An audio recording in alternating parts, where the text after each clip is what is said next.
मैंने जैसे जब मैंने बीए कॉलेज में एडमिशन लिया, उसके बाद से मैंने एनसीईआरटी पढ़नी स्टार्ट कर दी थी, क्योंकि मुझे कुछ पहले तो पता नहीं था कि मुझे क्या पढ़ना है, एनसीईआरटी पढ़ना है, क्या स्टैंडर्ड बुक्स रहेंगी।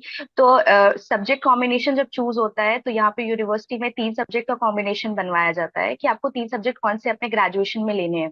तो मुझे उस टाइम पे, क्योंकि मेरा मैथमेटिक्स बैकग्राउंड, तो मुझे इतने सब्जेक्ट्स का नॉलेज नहीं था कि सोशियोलॉजी होता है, इकोनॉमिक्स होता है, कि क्या क्या होता है। तो मेरे एक सर थे जो मुझे ट्यूशन पढ़ाते थे।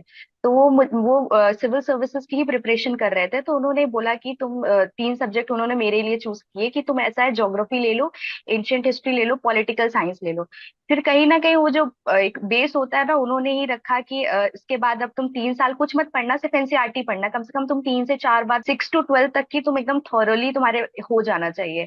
तो फिर मैंने ग्रेजुएशन टाइम में सिर्फ मैंने एनसीईआरटी किया था, बट फाइनल ईयर तक आते आते मैंने स्टैंडर्ड बुक्स में स्विच कर लिया था। उन्होंने ही मुझे कुछ स्टैंडर्ड बुक्स बताई कि पॉलिटी के लिए तुम एम लक्ष्मीकांत पढ़ लेना, तुम फ्रीडम स्ट्रगल के लिए तुम स्पेक्ट्रम पढ़ लेना। तो मैंने वो 12th के बाद ही, जब मैंने एडमिशन लिया था उसके बाद ही मैंने एक जगह पे नोट डाउन कर लिया था कि मुझे ये चीजें आगे चल के पढ़नी है। तो मुझे लगा था शायद मुझे आगे चल के कुछ पता ही नहीं चलेगा, यही जो बता रहे हैं यही सब कुछ है। तो जो उन्होंने जितना बताया था, मैंने उसको बहुत ही 3 साल मैंने बहुत ही अच्छे से उसको फॉलो किया। कि पहले एनसीईआरटी मैंने अपनी कंप्लीट करी, कम से कम 3 बार मैंने कंप्लीट करी। उसके बाद फिर मैं स्टैंडर्ड बुक्स पे स्विच